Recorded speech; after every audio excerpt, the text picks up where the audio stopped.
He's saying, take it and place it in a tabernacle.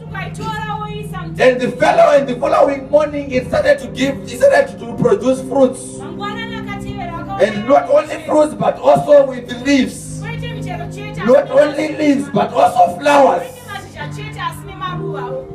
Something that is dried up already. Something people have concluded already. Nothing good can come out of this road.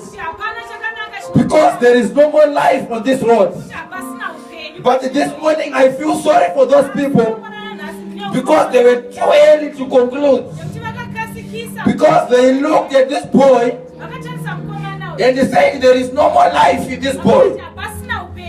But little did they know that Jesus Christ is going to pass into the city. They were too early to conclude your life. It's too early for them to tell you you are not going anywhere.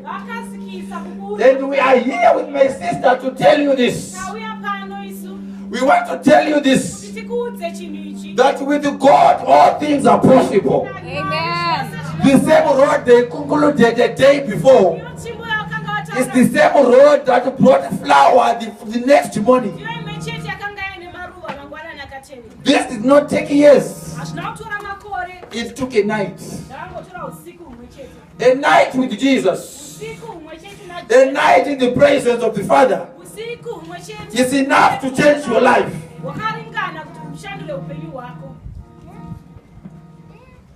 Moses, take the road, place them in the tabernacle.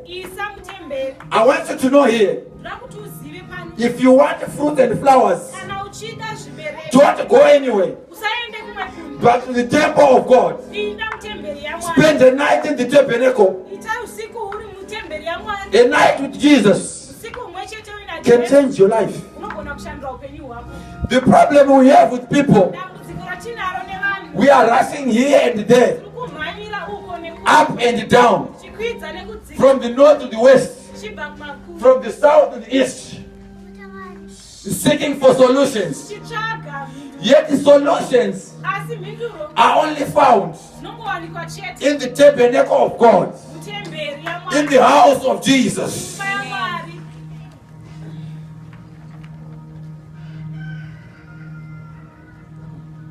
When they conclude your life, come to the tabernacle.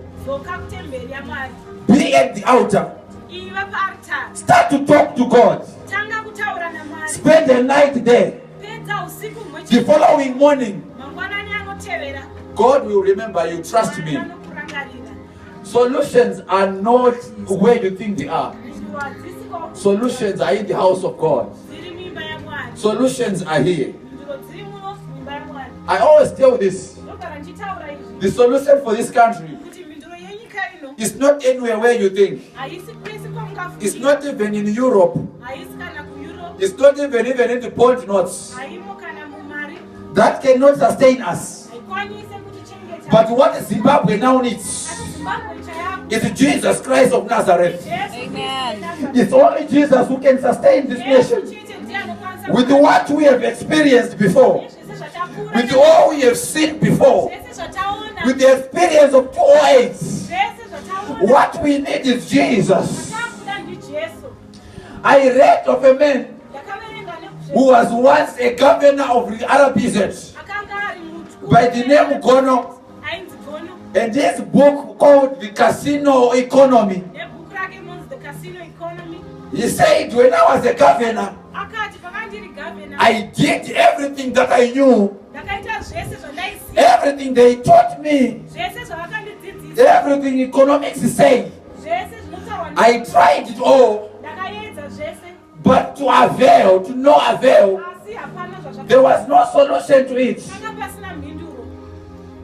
And I said to myself, what we need, the man is right, but what we need is Jesus Christ of Nazareth to turn around our economy. It's not even a change of whatever you can call it, but we need Jesus Christ of Nazareth. The best place for you to be is the house of God. Is the house of God.